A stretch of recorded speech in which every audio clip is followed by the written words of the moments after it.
Are you an insufferable know-it-all? Do you delight, and by delight I mean annoy, family and friends with your wealth of information? If you answered yes and you have ADHD or autism, there may be deep-rooted reasons why this is so. And we're talking about that today here on Life Divergent. Welcome, I'm Trina. And I'm Jason. Before we get started, quick reminder we're not doctors or licensed medical professionals. Please don't use this as a substitute for professional medical advice. Right. All right, so the know-it-all label. Um, we're all probably pretty familiar with it, or maybe you're not, or maybe you know people who you think are like that.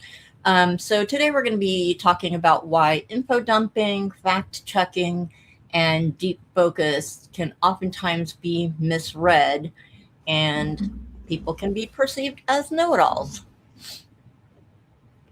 So the label from the outside, from the person looking in, it can just, as I said, seem like you're just this inseparable person. Like if you've ever been asked something like, you always have to be right, don't you?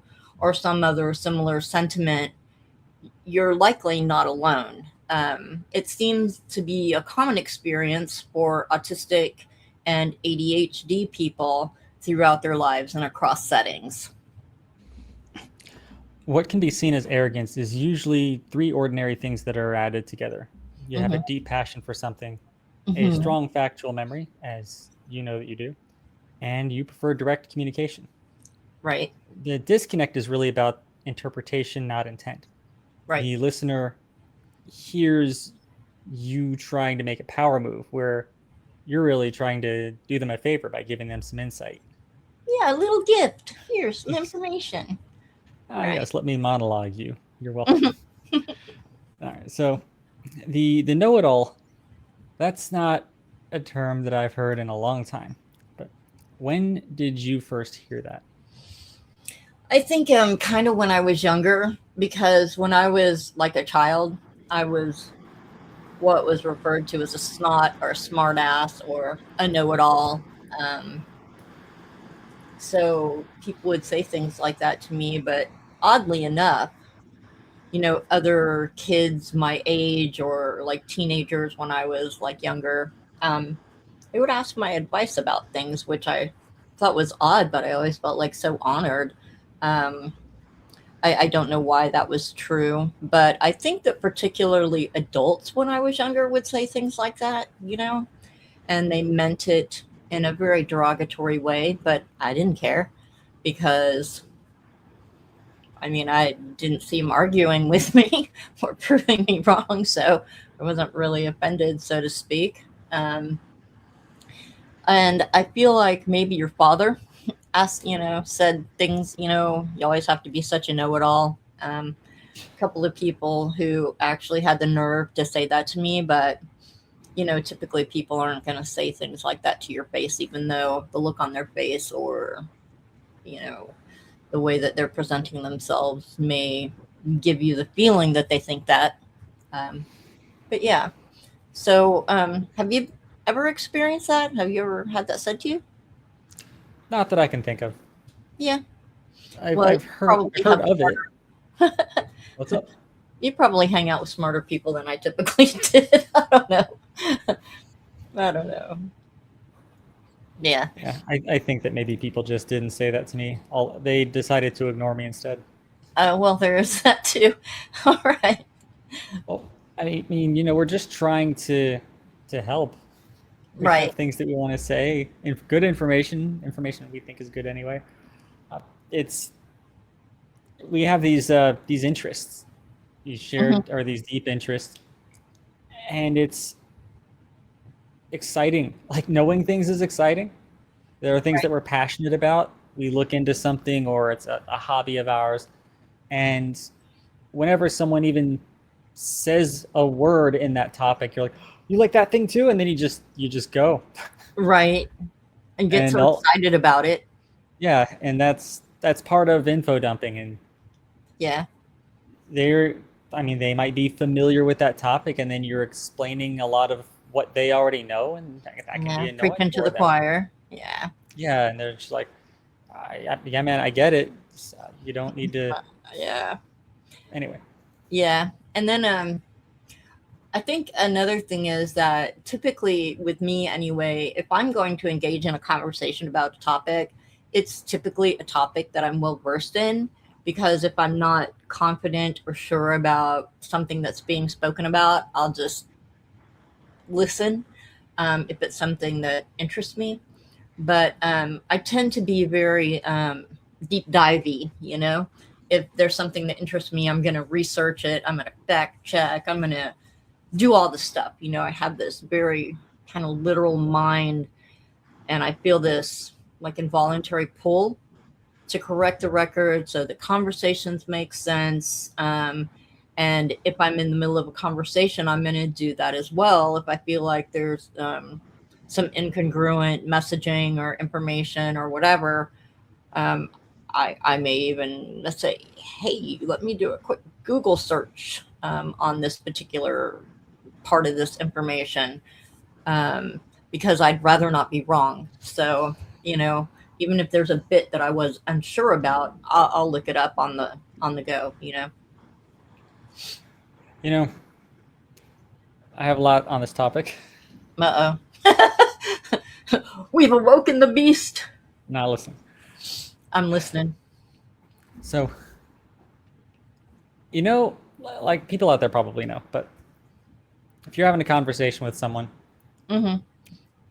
and while you're talking, they look up something on their phone Mm-hmm. and they say, actually, the thing you just said is wrong. I just looked it up. Mm-hmm. Now, that doesn't mean the person was trying to prove you wrong. Like, I've Right. actually had that accusation. Is like, what, you didn't think I know what I'm talking about? You had to look it up yourself. It's like, well, Mm-hmm. if I believed that you didn't know what you're talking about, I'm not gonna double check you. If I honestly think that you're completely and totally wrong, I'm not gonna bother looking it up. The Mm-hmm. fact that I'm looking up means that I'm giving you credit. Mm-hmm. So that's how that should be interpreted. Not that I'm out here trying to prove you wrong.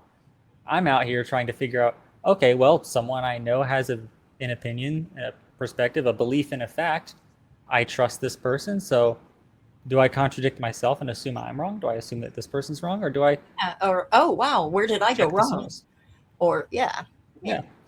So that's the rant. If someone's like double checking what you're saying, it's got nothing to do with you. right. Except for, hey, they're giving you credit, they're giving you the benefit of the doubt, they're Mm-hmm. trusting what you're saying over what they know. I mean, it's not like you're there. That's a load of hogwash. Let's prove that right now. How dare this person say this wrong thing? Right. I need to look Ah. this up right now because they need to know that they're wrong and I need to be the one to tell them. No, like I Right. I mean what do you think about the person I am if that's what you think I'm doing? Right. Then again, some people don't really understand the whole, you know, the deep dive. You know, if they just kind of learn as they go, or you know, learn on the fly or whatever. But what I find with people who have ADHD or autism or whatever, if we find a special interest or you know, something that just really grabs us, we're not gonna typically just learn on the fly. We're gonna get into it, and it's going to be all consuming for a period of time. And so it's only natural if we feel like, oh wow, how did I miss that bit of information or whatever. I find that a lot of times if somebody says something that kind of contradicts what I've absorbed or what I feel like I know, I'm I don't want to say I'm questioning myself, but you know, especially like with mental health stuff, things change all the time. You know, I think that's true of science in general. You know, we learn new things, and something you knew last week could have changed this week. So, Mhm. yeah, now it feels like I just kind of went off. Sorry. That's fine. So When I said sorry, I'm not sorry. anyway, so it's easy to go on these monologues because you have all this detailed knowledge that typically comes from a special interest. Mm-hmm. The monologue that you have, or the contradiction that you're offering in conversations, really meant to be offering help in some way or another. Right. So it's to me, it's easy to get sucked into that rabbit hole too when Mm-hmm. you're talking about specialized interests, because we mentioned hobbies, but it could just be any type of knowledge. Right. Someone, I guess, I'll use an example of me. Only thing Okay. that comes to mind. Someone once mentioned that if you were to, if someone were to watch you falling into a black hole, you would, in their eyes, just freeze and be completely stationary. Mm-hmm. And that didn't make sense to me. So then I rabbit holed, and I came out however many weeks later saying, great, I know as much as a person can know without knowing all the math about Yeah. how light and gravity works to the to the extent that we can. Mm-hmm. And I'm excited that I know that, and no one cares about that information, so I can't tell anybody. Yeah. I care. Okay. Yeah, so that's another thing. It's like if you're engaged in a conversation, something that you feel like you've known a lot about, or what if it's something that you've just started learning about, and somebody starts bringing up things, and you're like, "Oh wow, really? I didn't know that." And so you're looking it up for that to see, how the dots connect between the information that you already have and what you're being told. So, um, yeah, and the monologues and the supposed contradictions, like you said, things that it's really an offer of help. It's to help the not the other, not just the other person, but to advance your conversation. Um, yeah, yeah, You say not exactly a contradiction. They can be direct contradictions. yes, they can be, Like but we all know that guy who, like, you're saying something and that dude pushes up his glasses and says, "Well, actually." actually, Yeah, that guy. That's a thing. yeah, that guy. Mm-hmm. He's just trying to help though. He likes the information to be real. Anyway, Uh-huh. All right. So, Mr. Actually, why don't you tell us a little more about, um, wait a minute, um, what's up? What am I to tell you more about? Info nothing. dumping? No, I'll tell you a little bit more about info dumping. How's Yeah, I was that? thinking I just kind of had my little rants and gave my little examples. So Yeah, I was going to ask you to go into it, but you know what? Let me, because I'll get into it and I'll go off on tangents, and then you're going to have to come clean it up. I just know. So, um, so what happens is that we info dump, as we've already discussed, but it's really a form of connection. We get so excited that there's someone else out there that maybe shares our passion or our interest, because a lot of times, I think anyway, it's not that common that I run across people who have shared interests. Because sometimes my things can be like off the wall or obscure or whatever. But for neurodivergent brains, they often lock onto these deep interests, and they process information differently than people in the room might expect that you have. Because, as I said earlier, we tend to deep dive. We don't, um, and by we, I mean neurodivergent people, we don't typically just learn things on the fly. I mean, if things just kind of come to us in our natural surroundings, then yeah, sure. But when it's something that we're really engaged with, we're going to go on that deep dive. So we do process information, and we do share that information differently than people may be used to. And that can, again, result in us just sharing vast amounts of detail on a subject. And again, it's really just a way of us trying to connect or share. It's like the equivalent of what, handing someone your favorite thing. Oh, here's my blankie. This will keep you safe and warm, and I want to share this with you. Um, but for me personally, I really do get so excited. And so even when I'm looking up facts, like I said before, a lot of times I'm just, you know, making sure that I have the correct information, or something that someone says triggers me to want to look something up that's related to it or something like that. Um, and I might have increased volume. I get bouncy. I get really demonstrative. Um, but that's enthusiasm, not dominance. And sometimes I think that the enthusiasm can be read as trying to take over, trying to dominate the situation or the conversation. Yeah.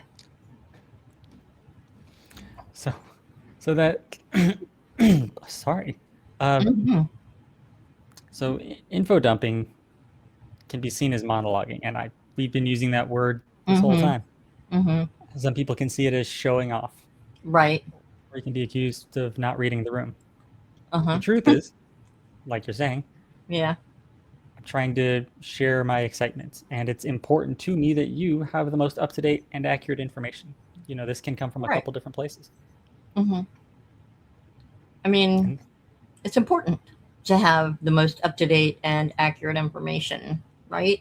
Otherwise, you're just talking nonsense. So, are there any topics that you feel like you can talk about for an extended period of time without referring to notes? I mean, and I'm not saying, you not necessarily hitting Google just in case there's something that's being questioned or whatever, but that you can talk on for an extended period of time. yeah, there are a few. Mm-hmm. I I could, these are kind of awkward things to say, but as long as I've played D&D, I could talk about that at length. Yeah. The way the game works, how it's structured. I've tried to do that to a very minimal degree. I've tried to Mm-hmm. give someone a very high level restricted version so I wouldn't seem like I'm being super excited about it. So But not even totally nerding out. right, just like I wanted to give someone just kind of like a brief description and neutral, impartial. And the response I got, I remember texting someone, was, I can tell you're trying really hard not to be as excited as I know you are about this. All right, Somebody knew well, you pretty well, huh? yeah, just the excitement kind of leaked out. But there's that. That's Just that's oozing the out your pores. it's the first one that comes to mind. It's so see, I was just about to start. I'm trying. I can't. I'll go on forever, so I'll just stop now. But what about you? Hey, well, let's talk about you. Well, What I have a few things. Certain paper crafting hobbies, gardening, raising chickens. It's they're raising kind chickens? of, yeah. I know a lot about chickens. I had some chickens for a while, but um, so it's just one of those things that is like some of the things that I'm kind of well versed in are kind of niche things. You know what I mean? It's not like Yeah, that's usually the case. commonplace, huh? Yeah, that's usually the case, I think. Yeah, I think so And too. Because the commonplace stuff you already know. But yeah, but it's like, again, that's why I say it's not often that you necessarily run across someone who shares your particular passion. I mean, I love chickens, chirks and dirks, as I call them, chickens and ducks. But I can talk on them for quite a while. But how many people do you know that you're going to engage in a chicken conversation with? Probably not that many. Um, depends on how scared they are, I guess. you're so funny. So, yeah, I mean, there are a few that I could talk on for a while. I mean, those are just a couple of like random examples that kind of, I think, what am I trying to say? Um, show, but that's not the word I was trying to use, but show what I mean by, it's not that often that I run across people who share those interests. And so when I do, I can't contain my excitement. I just have to let it go, man. Yeah. Do you find yourself to be someone who fact checks middle of a conversation? Yeah. Yeah. As you know, I'm that way too. Yeah. I mean, even when we were doing this, I looked up the common definition of what a know-it-all is, just to Right. make sure that what you're trying to tell me is up to date and accurate. Right. And didn't Can't you help look it. at 3 different sources or something too? It wasn't good enough to just look at dictionary.com, for example. We had to check Webster's and yeah. Yeah. And I'm I mean, thinking it these was aren't helpful consistent. though because Yeah. we could make sure that we had a shared language so Yeah. that we knew that what we were talking about was the same thing. And that's the value. It has nothing to do with me being excited that I got to prove someone wrong about something. Right. I can't even say that. Yeah. I Anyway, mean, so it's that's I think that's just the thing though. It's one of the most common reasons for misunderstanding, I believe, is because you don't have that shared language. You don't have that shared understanding. And sometimes, even though you think you know what something means or what something is, it may take a moment to clarify that so that you're on the same page and that you know that if you're talking about apples, I'm talking about apples, for example. But yeah, I see a lot of value in fact checking, so to speak, in the middle of a conversation. it can be awkward to do it because you may be seen as trying to undermine or just happen to be undermining the person who's talking. When really the focus is making sure, like you said, we're on the same page. Right. I mean, So, I have a literal mind. I think in yeah. terms of data. Hmm. I hope I have a strong factual memory and I don't just block out what I don't like and then only keep the things that back up my narrative or worldview. That's the goal, Yeah. really. But Well, it's what's that? go ahead. Sorry. Well, when I'm in these conversations and someone says something that I know is inaccurate, Hmm. I want to correct it because one, it helps the conversation make more sense. Sure. There's Oh, this yeah. there's this part of me that that wonders if that's going to be relevant to what's going to be said next. And I Right. and so then we're building a conversation on something that's wrong. I also don't want other people in the conversation to hear this and then take away this wrong information and then that wrong information gets spread. Well, So, Jason said, yeah. I mean, and don't you feel like I know that I do like if I hear something or think, oh my gosh, did I miss that information? Whatever, or I know that's not right. Um, it's an involuntary urge to look it up, because if someone says something that is not in alignment with what I've always believed to be true or thought to be true, it really throws me off. And then what tends to happen then is I'm focusing on that one little thing and not really engaging in the conversation the way that I should be or that I want to be. You know what I mean? yeah, I completely understand that. Yeah. So, I'm curious. Are you? Yes. When do you think that contradicting someone or correcting someone is worth doing? Well, based on kind of the things that we've said, um, Hold on, always. I'm sorry. Let me ask you. Ask you a variation of that. What I mean is, can you think of specific instances when you shouldn't contradict someone when you know they're wrong about something? Well, if I feel like I'm engaged in a conversation with somebody who's just really not interested in facts, not interested, it's like they just want to be right.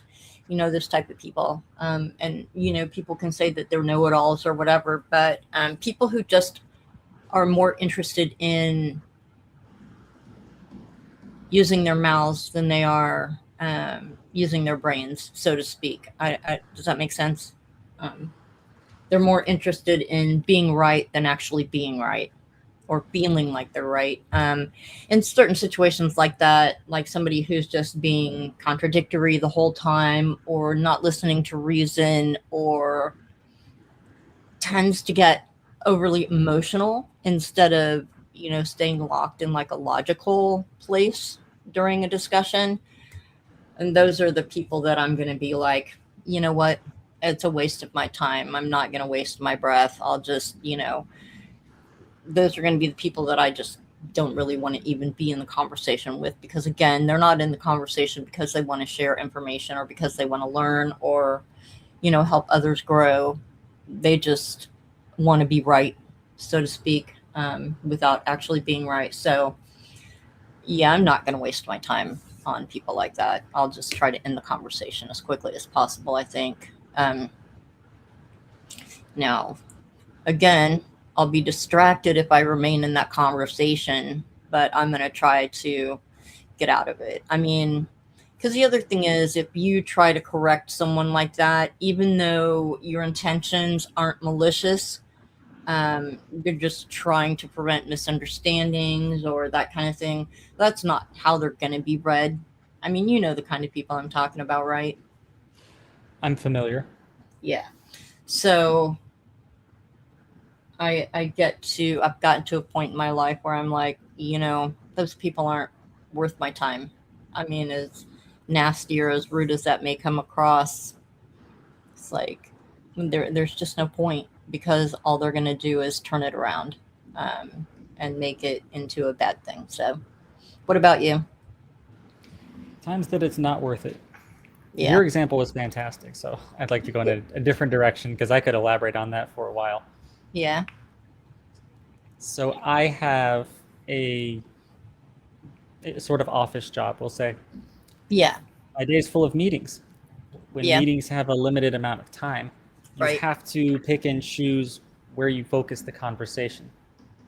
So if someone mentions something that isn't correct, Mm-hmm. but it doesn't really have any bearing on the focus, it's Right. outside the scope of the conversation, there's no point in offering the contradiction. Right.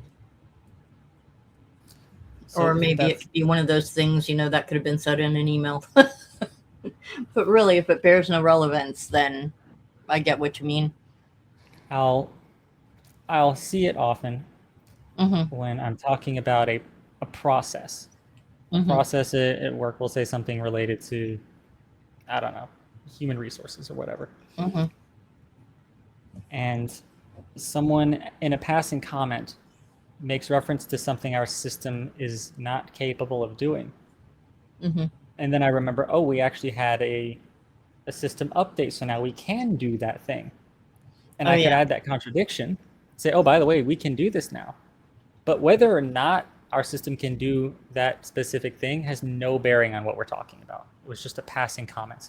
Uh-huh. So then what's the point? And they would say, no, as far as I know, that's not been the case. Oh, well, we just had 2 days ago, there was some release notes. This email was sent out from IT Yeah, saying X, Y, because Z. then the whole conversation gets waylaid and Exactly. Then you spend down a different path. 30 to 90, maybe 120 seconds Mm-hmm. on something that's irrelevant, especially if you Right. have other people in the conversation, then they're feeling like their time is wasted. So Mm-hmm. that's one instance. Yeah. You don't want to lose focus. Mm. No. So, and that's kind of where my life is right now is work. I do Yeah. kind of niche. Not a lot of people know about human resources as far as how it actually works. Mm-hmm. Whenever I hear people talk about what HR is, they don't really know. True.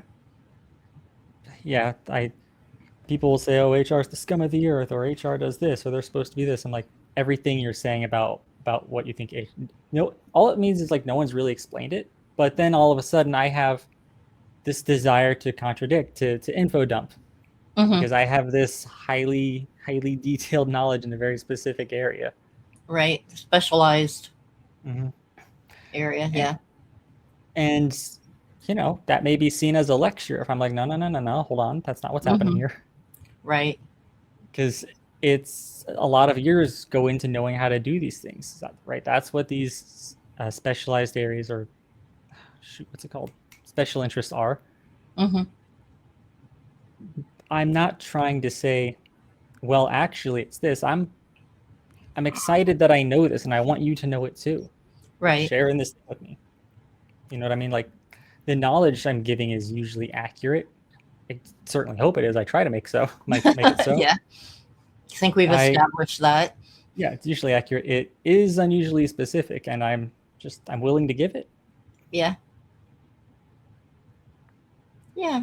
I think that you really feel like when it's something like that, you really feel like you've shared something of value, and that you're kind of doing people a great service, or the person you're talking to a great service, by sharing your information. Um, and because you value that information so much, or you think it's so interesting, or you know how difficult it was for you to learn it, or how much time it took you to learn it, you maybe overestimate the value with respect to how they feel about it. And it may just seem unfathomable, that word I can't say, unfathomable, there we go, to you, that they don't care as much as you do. But still, you want to share that information, because again, you feel like you're sharing a part of you, with that person. And when, especially again, when you have really specialized interests, or a specialized job, or whatever, there aren't that many people you can talk to about those things. So when you get the opportunity, you're just going to go off, Um, and what I also find about that, though, is that those traits that you have in an office, or in a work situation, might be really great if you have that same kind of exuberance, or those same traits when you're sharing information, like in a social setting. People may label you as being just too much, because you're excited and you're all, I don't want to say up in their face, but, again, there comes that information and they don't really care. And they're just like, dude, this is, a light Friday night. I don't want to feel like I'm in a workplace, or, that's, the conversation's too heavy. I'm just over here having some drinks or something. So I think that, for me anyway, it may be difficult for me to, when I still was in the workplace, to separate. I don't want to say what was appropriate, but I'll just use that word for lack of a better word coming to my head right now, to determine what was appropriate for a social situation, or what was appropriate for work might not be an appropriate approach to conversation in a social situation. Does that make sense? Yeah. Okay. Yeah. But again, there comes that deep focus and expertise. So, what I want to touch on real quick, having said that, because of being sometimes labeled as being too much, first of all, I want to go into talking about some perceived negatives of being a know-it-all. Because, yeah, it does have negative connotation, the phrase know-it-all, although I don't necessarily think it's negative. But before I get into those, I want to ask you, please, if you have found any value or entertainment, enjoyment, or whatever in what we have said so far, please take a moment to subscribe. Or if you're listening on a podcast, like, review, share. We'd really appreciate it. We're still a relatively new podcast, and we're trying to get the word out. So anything that you can do to help us along would be gratefully appreciated. Yeah, and you get notification whenever things like this pop up. So that's always nice. Mm-hmm. Of course, if you're a know-it-all yourself, you might not feel inclined to subscribe. Yeah. If you're a know-it-all, don't subscribe. But hey, I guess that says a lot about you. So maybe you want to. No, subscribe anyway. Because Anyway. you might be able to share some information. You might be able to do some fact checking and, share some updated information with us in the comments. So subscribe anyway. Yeah, put your well actuallys in the comments. Yes, we're all about the well actuallys. We appreciate them. All right. So anyway, back to this. So one of the things that has been perceived as a negative, and maybe it is, I don't know, but people who are neurodivergent come across as know-it-alls don't tend to be open to taking advice.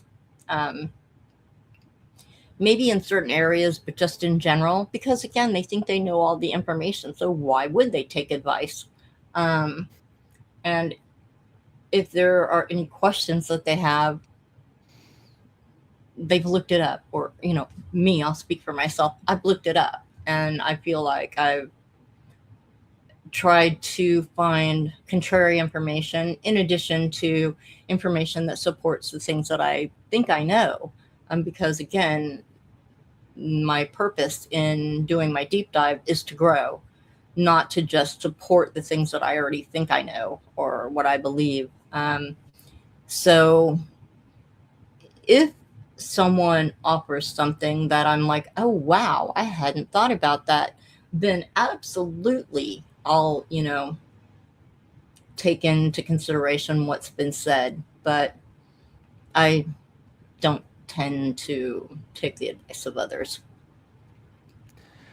Yeah. So, well, I know that people who are on the receiving end of the contradiction or the monologue, Mm-hmm. they think that the know-it-alls, if you will, Mm-hmm. enjoy proving other people wrong.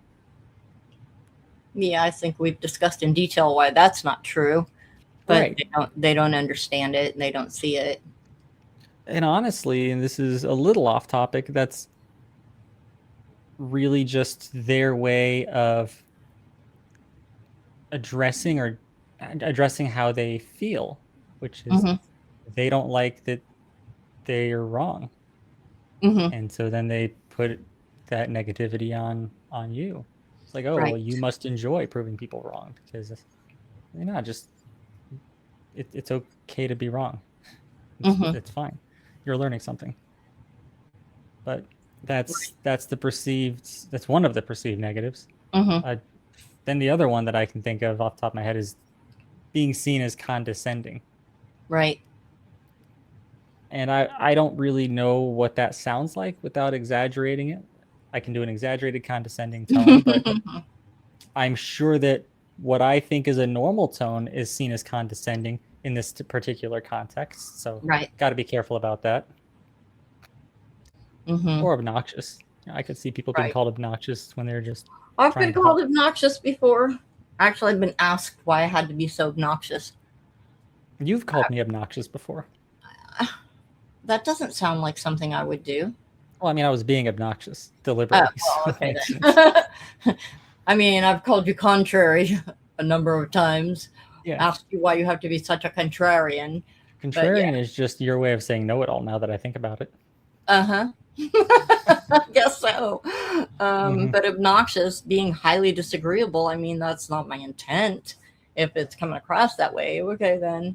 Um, but the other thing is, um, it's a shared dynamic. The conversation doesn't happen in a vacuum, or your monologue might happen in a vacuum. But when you're engaged in a conversation, your intent isn't necessarily the way that something's coming across. And you might not even realize it unless the person says, hey, wait a minute, what do you mean by that? Or, you know, that came across as a little rude or condescending, or. And of course, most people aren't going to say that, because people don't like confrontation. But um, I do think that to some extent, it would be nice if people would be a little more open and honest about that and question things. Yep. Start from curious. Assume Hmm. positive intent. Right, right. Don't assume that, everybody's out to get you or that everybody's a dick, because, I mean, there are a lot of dicks out there, but not everybody is. And I do like what you said. What'd you say before you said start from positive or start from I curious? said start from curious. I said assume positive intent. There you go. I like Which that. one? Both? Either one or the other? Let's take them both. I like them both. But the curious one, I like that. Start from curious. Yes. Yes. So, I again, I do feel like we get those of us who are considered know-it-alls at times, our exuberance really makes us get carried away at times. And I do understand how we can come across in a negative light, maybe, but it would be nice if people on the other side of it would ask for clarification when we might be misunderstood. Maybe that's asking too much. I don't know. All we can do is hope, right? Right. But maybe there are things that we can do to help people along. Yeah, we want other people to start from curious or assume positive intent, as we said. Yeah. But as a person who does the know-it-alling or monologuing or whatever, It's a there verb now. yeah, there are some things to consider. Right? If you're in a Yeah. conversation with someone, Yeah. remember that you don't monologue in a conversation. It's not a monologue is mono. It's not a duologue. Right. You need to have that conversation with the person. So Remember to breathe. Yeah. before info dumping, which Hmm. happens, consider what information in that monologue is actually relevant to the conversation and convey only that. Right. That makes Then sense. give the other person a few moments to process what you said and respond. Because the more you go on at length, the less interested they become, the more they tune it out. And then you're just wasting your time. Yeah. True. I mean, it's always more interesting and fun to have a conversation anyway, because the only way that you might learn additional information about your topic is by allowing them the opportunity to share with you as well. So, I mean, it makes sense. It's just that, again, that excitement, sometimes it's just everything, all the information that you have about the topic. I mean, it's unfortunate, but it's true. It just all floods to your mouth all at the same time. And you feel like if you don't get it all out at once, that you're going to forget it.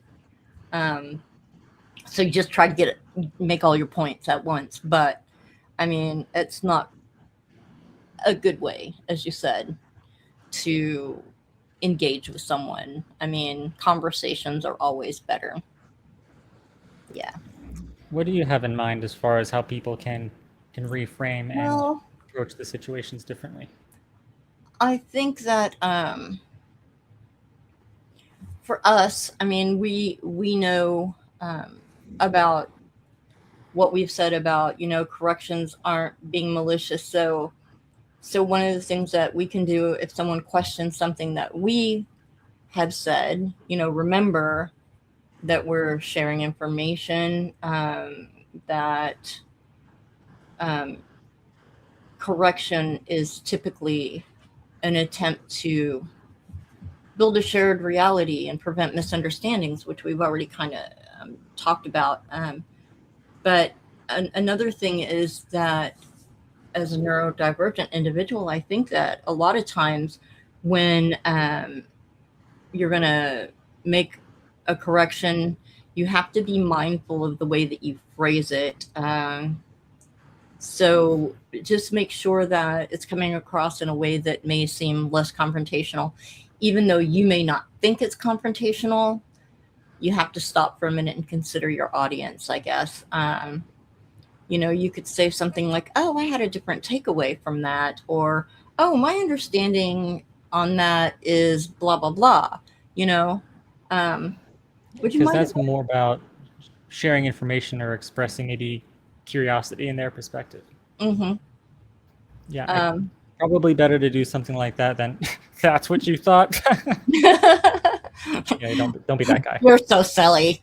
Yeah, so I think that we just have to be mindful about the way that we are framing our corrections or being contradictory or whatever.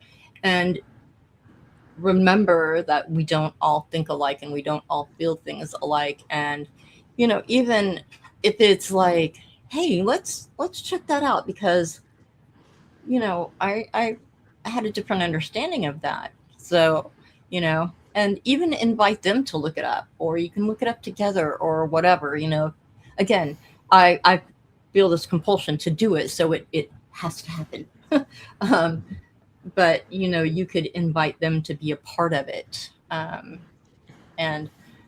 put some of the onus on yourself. Don't be accusatory toward them. Oh, you're out of your mind, or anything like that. So that's Well, kind of my thought on reframing.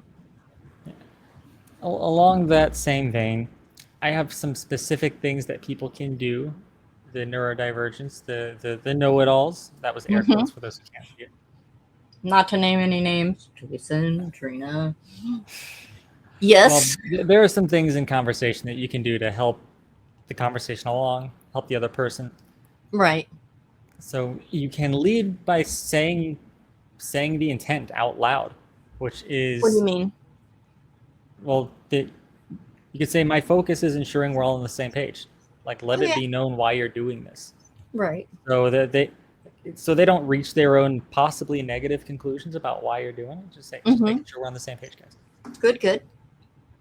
Another thing that I like is asking them if they want the long version. Truth is, most likely they're going to say no. I mean, that's just the reality of it. No, thanks. Now, if they do say no, when you're asking if they want the long version or the TLDR version, if they say no thanks to the long version, that's a nice reminder that, hey, not all people want the long version. This type of Hmm. conversation isn't really for that. Hmm. Now, Oh, and another thing along those lines, real quick, is just sure. I don't want to say this because it's going to sound condescending, but remember that you might have technical information that might not be understandable to that person. So even in the long version, I'm not saying dumb it down or anything like that, but remember how foreign a lot of the terms and such were to you when you first started learning the information, and make sure that you're conveying your information in a similar way instead of using jargon or that kind of thing. That is tricky to navigate, but It it's is. important to keep that It in mind. is. So let's say you get someone who says, yes, I want the long version. Yeah. Now, you might want to ramble, and you Right. start doing that. But you know how conversations go, especially when you have more than two people. If there's the slightest pause in what you're saying, if your pacing changes from ba ba da ba da ba da to put a Right. pause in there, people are going to take that and run with it. They're going to take it their own direction because Right. that's their way of getting back into the conversation. Uh-huh. So you may not have Conversation gets made your point yet. hijacked. Yeah. Right. There are, not even deliberately, but people Right. want to jump in and say their part. Hmm. So that's tough when you haven't even finished making your point yet. Right. So what you can do is, if you know that you need to stop and take a second to think about that next thing you're about to say, to make sure just you're wording it as perfectly as you need to, Hmm. call it out. If you need to pause mid monologue, say, hey guys, like, hold on just a second. I just want to think through what I'm about to say. Let's keep it right here. Uh-huh. Then That's a take good like the two, idea. 3, 4, 5 seconds, and then, all right, thanks guys, and then continue. But if you Yeah. draw attention to that fact, if you let them know that you still have something to say, That's a and then really if good someone idea. I hadn't thought about that. And if it makes someone it says, safe to pause then. yeah, Yeah. someone's like, well, this other thing is like, oh, hold on. Nah, Whoa, whoa, just whoa, like, whoa. Give me a let me minute. get through this. Yeah. We're almost there. Don't worry, bear with me. You can kind Bear of be with me. playful with it because basically you're telling them to stop interrupting you, which can Yeah. be, but the way I just did it then, I mean, that was a little bit more fun than being rude about it, hopefully. Right. That's a really good idea. I hadn't thought about that. Just like, because as I said earlier, there's always that fear that you're not going to get all your points out, or you're not going to be able to make the point that you're trying to make. So if you kind of frame it like that, give me just a minute to, yeah, good thinking, good thinking. Well, yeah, I'm a know-it-all, so. Did I hijack your conversation? Were you done? Yes, I was. I was absolutely done. Yay! All right. So then let's talk about if someone is a know it all. Like if you're in a family of know it alls, for example. Not mentioning any names, Jason, Trina. So, but seriously, So this is with someone who is that way. Um,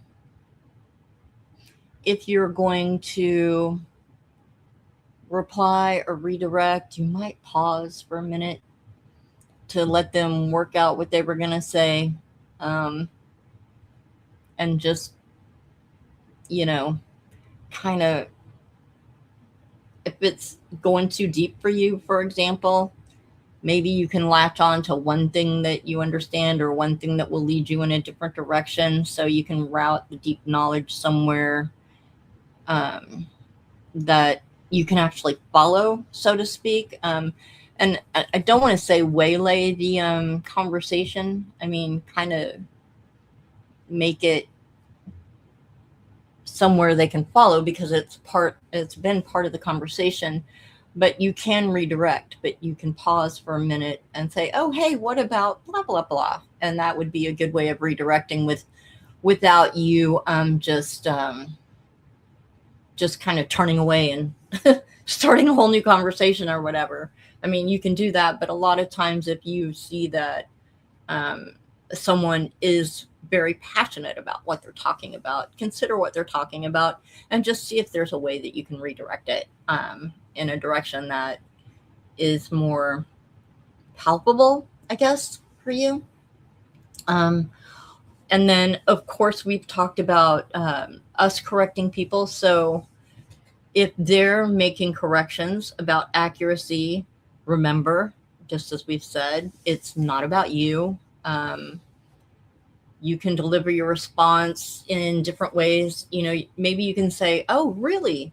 I didn't realize that. Or, wow, let's look that up because I wonder how that connects to what I was thinking or whatever. So there are ways to try to understand the person who is the know it all and the way that they're delivering information. And just be patient and just think about the way you frame things because remember that it's not, the corrections aren't about you, it's about getting the information right.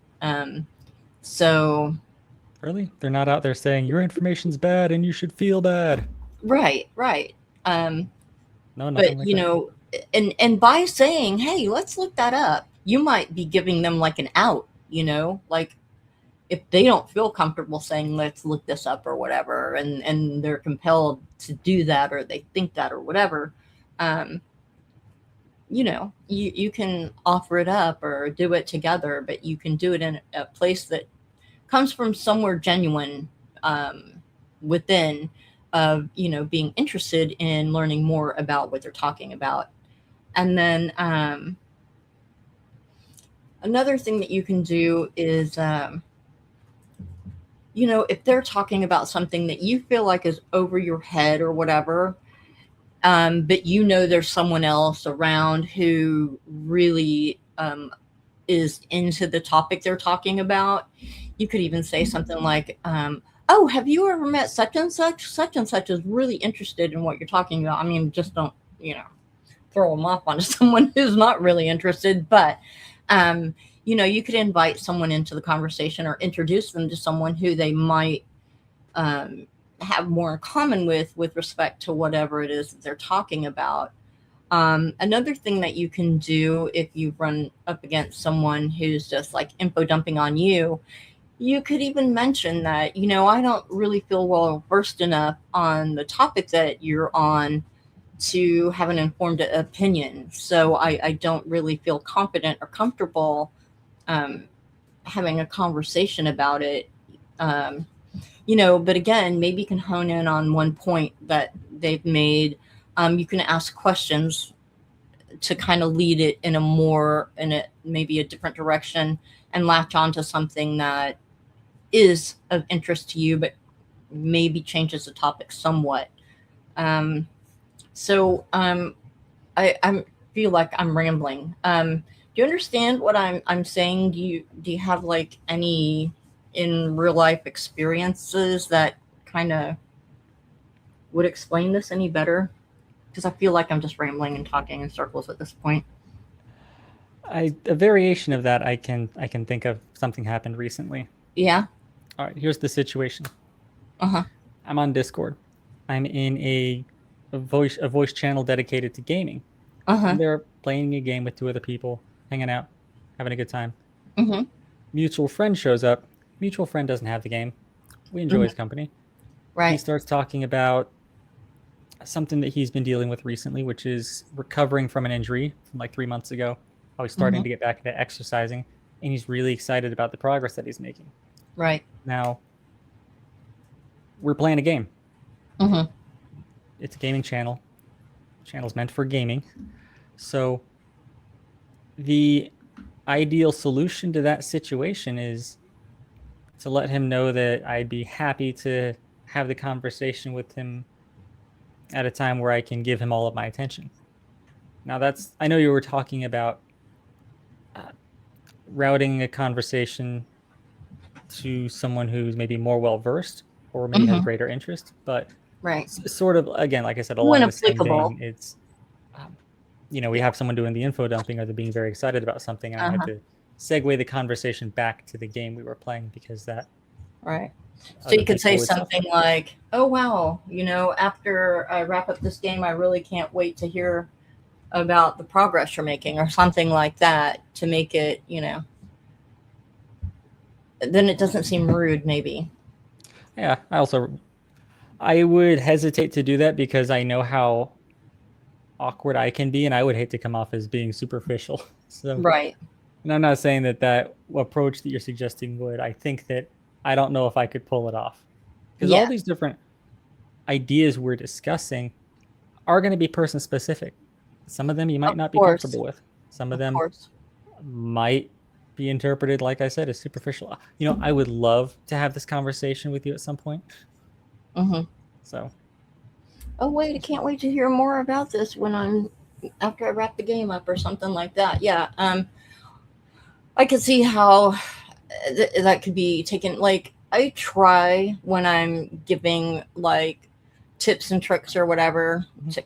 tips and tricks. I try to keep in mind how I would feel if someone said similar things to me, because I can get easily offended because I'm Well, so used to being put off and dismissed and that kind of thing. all these tips work. They just it might be difficult for you to apply them I mean, the reason why we give so many different approaches to conversation here is so people can take the ones that they're comfortable saying and Right. conveying it just the right way. So Hmm. I know that some of what we're discussing isn't going to work for me to say because I don't know if I could say it in a way that's not going to make someone feel like you were just describing. Right. And as you mentioned, I mean, the comfortability level, we're all going to be comfortable approaching people in a different way, especially like with me. I know that I am so often taken wrong, um, that people misunderstand me or my intentions on a regular basis. And I know that. So a lot of times, because I'm worried that I'll come across as confrontational, I will not say anything. Um, I'm trying to get better at that and trying to communicate better with people. And Good. Excellent. yeah, but, and I think doing these podcasts is, I'm finding them helpful as well because it's making me really kind of think these things through and think, how could I do this better? Or how could I have done something better, or in a way that makes me feel better, or in a way that I can make those around me feel better because I know that I come across as offensive and I don't want to. I mean, if I want to be offensive, then yeah, fine. But in general, I don't want to come across that way. So um, Well, that's I'm preferred. grateful for doing this. But yeah, as we said, it's going to vary what you're going to feel comfortable with. And sometimes it takes practice, like anything else, or to try something out and see that, wow, that really wasn't that bad. Or that person seemed fine with how I approached what I said. So it takes courage and practice, I think, a lot of times. And But yeah, sometimes people are going to be bothered about the fact that they couldn't say or do the thing they wanted to. right, And that doesn't mean you did anything wrong. Sometimes you got to right. get a conversation back on track. Mm-hmm. Is what it is. Right. All right. So I'm curious about the people listening. I'm sorry. It sounded like you wrapped that up. Were you done talking about your in real life experience, Jason? Sorry. Yeah, all good. Okay. Great. All right. So I'm just curious. So for the listeners, so I have a couple of questions, a series of questions, first of all. And the first series of questions, uh, have you ever been called a know-it-all? Um, if so, how did it make you feel to be called that? And do you think it was meant in a negative way, or was it playful, or what? Just, kind of let us know in the comments if you've ever experienced that, um, or if you've run up against someone who was very much a know-it-all, but someone who was more malicious about it. You have any things you're curious about, Jason, that you'd like to see comments about? Yeah. At what point, how do I say this? If you ever feel like you're being a know-it-all or monologuing, Mm-hmm. you ever feel like you can't stop the forward motion of that monologue? Or do you even want to? I've Yeah, noticed that I've noticed that about me sometimes. Like I know I'm doing it, but I like let me can't just say stop. this. Yep. So, not about me. It's about people listening. Right. Answers in the Yeah, I comments. mean, I These are things you can picture do. the inertia thing. It's like if you stop, everything behind you, all those words that you haven't said yet, Mhm. are going to come slamming into like the inside of your face, um, Yep. the front of Like your brain, or whatever, your skull. But yeah, yep, those are once we good push that questions. snowball down the hill, we're just Yeah. you got to hop on board. No one's stopping this. Get on the monologue train. Woot woot. All right. I like your questions. Yeah, so let us know down in the comments. And anything else that you might want to, well, actually, as we've said before. And then next week, I don't know if you guys are familiar with this, but if not, I think it's going to be interesting, a good learning opportunity. Try not to info dump. But we're going to be talking about pathological demand avoidance, which is a pretty common thing in people with ADHD and autism. Yep. If you don't like being told what to do, be there for that. Yeah, yeah, yeah. All right. Until next time, be well. Bye bye. Bye.